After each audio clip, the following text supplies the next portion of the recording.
We are a pencil company. We know lead, we know how to make pencils, we know how it reacts.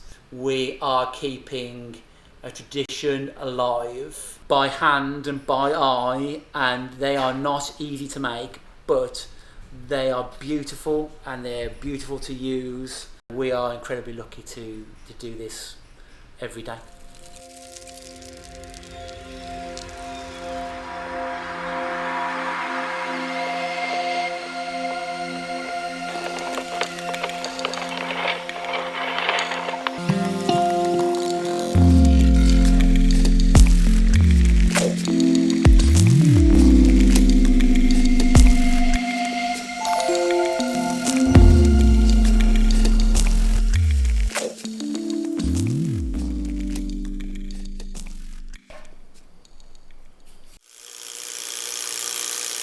So the suading process is creating the noses on the pens and pencils. So the silver tube, it's cut to length, and it's also, you can see it's slightly darker the one end, and that's because Steve here has annealed it. So of course the annealing process is when we use a flame and we heat this area up to soften the metal.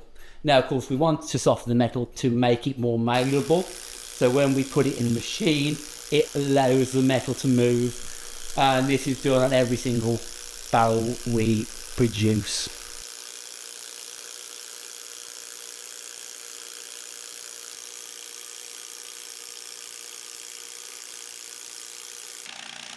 So as you can see, he was feeding the machine, he's feeding the tubes in by hand. So he has to get the right angle. So that's why you see Steve will roll them, and we're looking for a nice, even, consistent roll.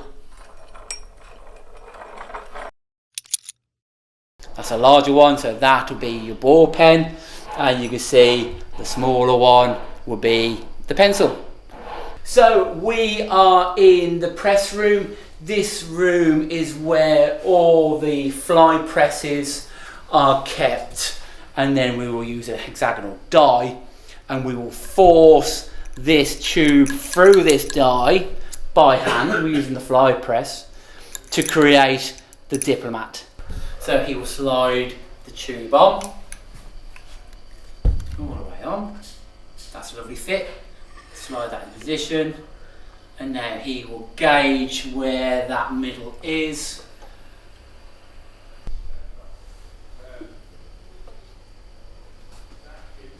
Very slowly.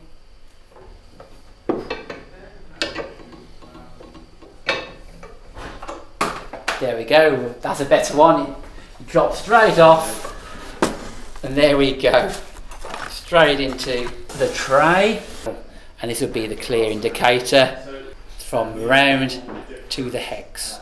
So not just the hexagonal, this is the square.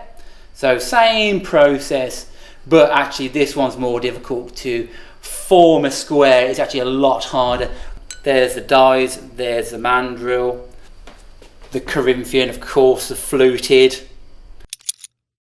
So currently we have the diplomats in place. So those are the two diplomats. They have been shaped, formed, hallmarked. So there's a hallmarking position.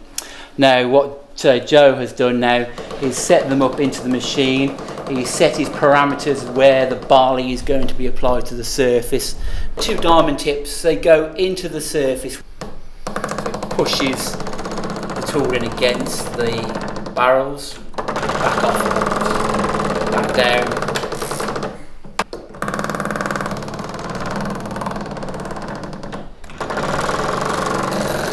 Such a beautiful machine. Onto the next facet, moves around onto the next facet. We do not remove silver, we do not remove metal, so it goes into the surface of diamond tips and they will push the metal to the side. It gives you a harder wearing pen and pencil. I know silver, sterling silver of course is soft, but we would like to make sure that rigidity, we leave as much metal in the surface. So that is a diplomat barley pencil. So this process is the Victorian hand chasing. So you will hit a cap and a barrel between 4,000 and 5,000 times. So these punches will create shapes that will allow Joe to build up the pattern and build up the pattern.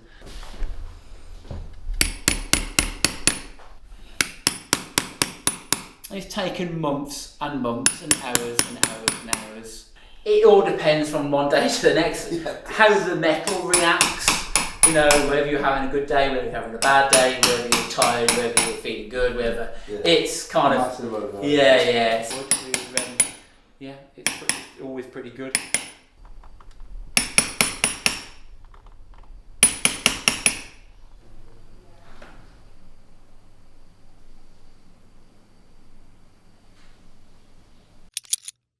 The silver tops, or every top we produce, is again all produced by hand. There is no shortcuts in the process. That we want to create the best tops of best, and again all the tooling. This is for perfector tops, and again we will punch them out of silver sheet. It goes through, and then we punch them out by hand. About to put the larger tool into the fly press, which will produce the yarder leg clip. So I'll slide that under. This is the lucky clips, not the same as this clip, but this is how we do it, is we punch them out singularly. So this tool here will create, so it will punch the yarder lead into the surface of the clip. That tool here will round off the scroll, and this tool here will put the curve into it. You see how it curves? In the process of making a clip will be 12 different tool changes. So 1, 2, 3, 4, 5. That punches out, puts the holes in the clip. 10, which allows us to put the scroll. So that will go through there. So that does the curve. And to scroll over to rivet the clip into position. In batches of 300 at a time. So normally if Steve or Joe is making some clips, they will spend a couple of days. Now, a little story. A very nice gentleman called John created all these by hand. So he would punch them out of a brass sheet and then form them, and he would sit there for hours and hours and hours, and he created 10,000 of these. So he's been retired nearly 6 years, and we're still using what he made. Those skills are passed down from pencil maker to pencil maker, from pen maker to pen maker, over 95 years of production. So this machine here creates all the numbers on the clip. You've got the clips, Adil. So at the moment they don't have a number. So this machine here allows us to create the numbers on each clip. So there is a little engraving tool here. So we will type in 4, 5, 6. That's the next number to be engraved. There's the clip. We will put it into the jig, and then we press compute start.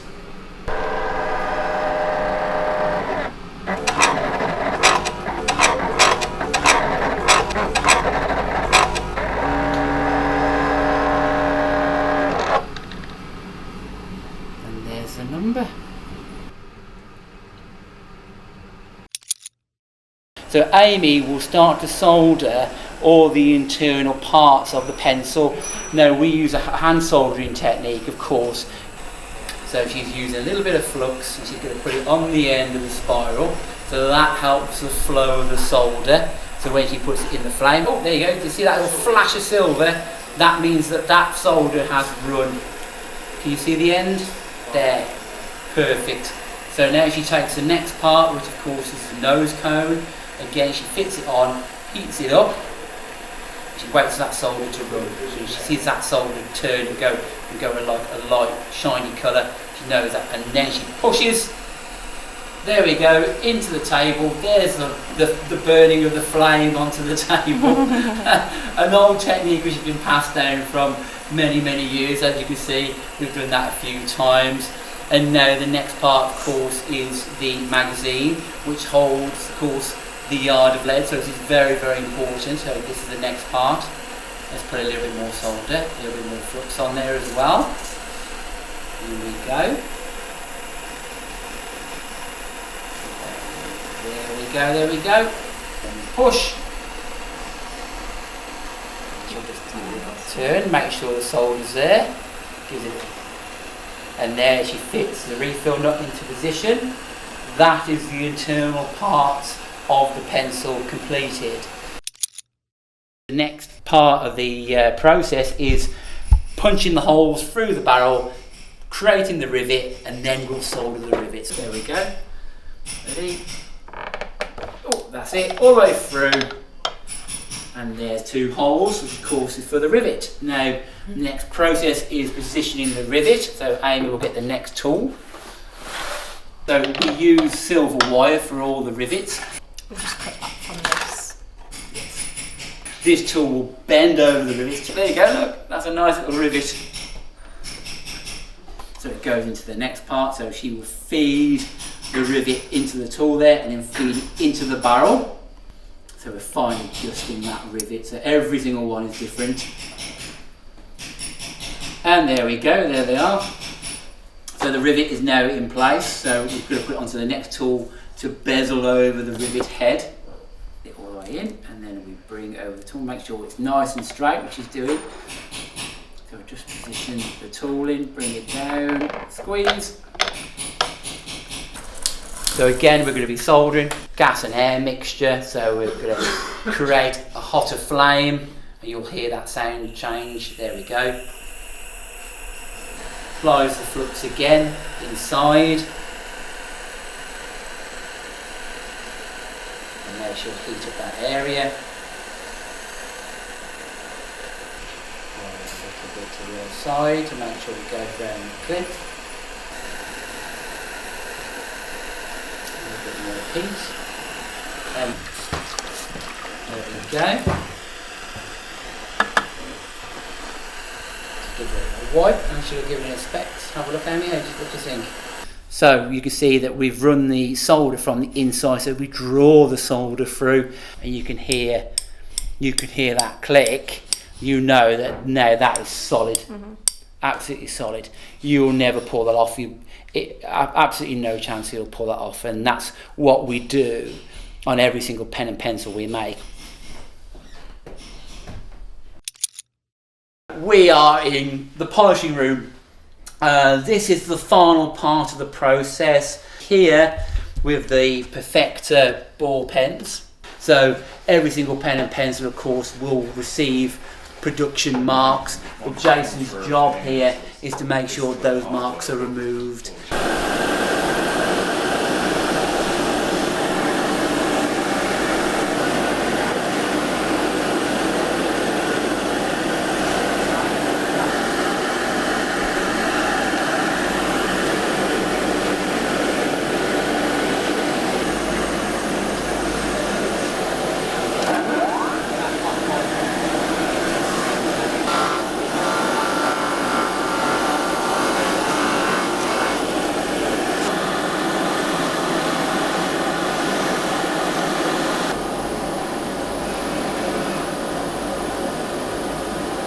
Your lifetime guarantee of the owner of the pen, and there we fill out the guarantee form, and here is all the instructions, and the pen will go into the hard case shell, snapped.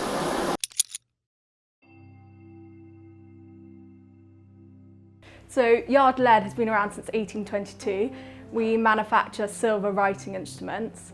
The amazing thing is that this brand has been going for such a long time that there are some amazing stories, and people come into the store with their old pencil that their grandmother had that they've now inherited, and it's wonderful to hear the journey of all these pens.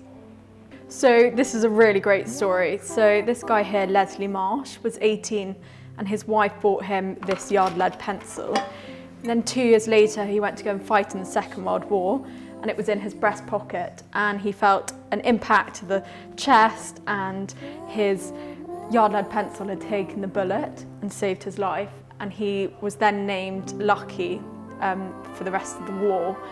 And we have recreated it. We obviously created it before, but to create that shape again, we had to change all our machines. That's a different clip to ours, so we had to rejig all our machines again to be able to create that. We made 734 of these because that was his number on his dog tags, half in silver and half in gold vermeil. And it's been so popular, we've actually sold out of it now. The reason why we're called yard lead is all our pencils, which have the same mechanism they have done for many years, hold 12 3-inch leads, which is a yard of lead. So you've got your one in the propelling mechanism bit, then on the inside you have your other 11s. The whole idea is this lasts you, we say, about a year. So this is a technique called hand chasing, and obviously silver is really precious, you never want to remove it. So this technique hammers into the silver, and a barrel like this can be hit about 2,000 times, all done by hand, and everyone has their unique pattern. We've only ever had 8 artisans in the time of yard lead who can do this hand chasing. The YOL is the yard lead hallmark. Then you've got 925, which means it's solid 925 sterling silver. Then you've got the anchor, which means it was hallmarked in Birmingham. And then the lion, which means it was done in the UK. The letter at the end means the date of manufacture. So A was 2025. So it's lovely when people do come in with their writing instrument that they've inherited from their family, and they want to know when it was created. So that's a really lovely way of doing it. So this is the Grand Martelet. It has been hand hammered. Creating that effect is incredibly hard with silver because a lot of barrels just split because of the pressure of the hand hammering. It's really gorgeous, and it gives that amazing effect in the light. This is one of our limited editions. You've got the snake wrapping around the pen and rubies in the eye. That is a necklace, so I'm wearing it here. Unclip. You've got your pencil in the end, and then you unclip and you can write. So it means you've always got a pencil on you. The pace of life is so quick with tech, and I do think it's so important to slow down, and one way of doing that is by writing. You know, journaling, writing, everything goes in so much better when you are writing. It's a real honour to be able to still produce such wonderful items for people. We are keeping a tradition alive, and I know that people kind of frown on pens and pencils, but I think that when you look and you feel, and it's tactile, and I get inky fingers and graphite, but that is all part of what makes yard lead, and that's what makes it very special. I've been shown by some incredible people, craftspeople, had the pleasure to learn. Extremely lucky. We continue to make these products by hand and by eye, and they are not easy to make, but they are beautiful, and they're beautiful to use, and you know, we are incredibly lucky to do this every day.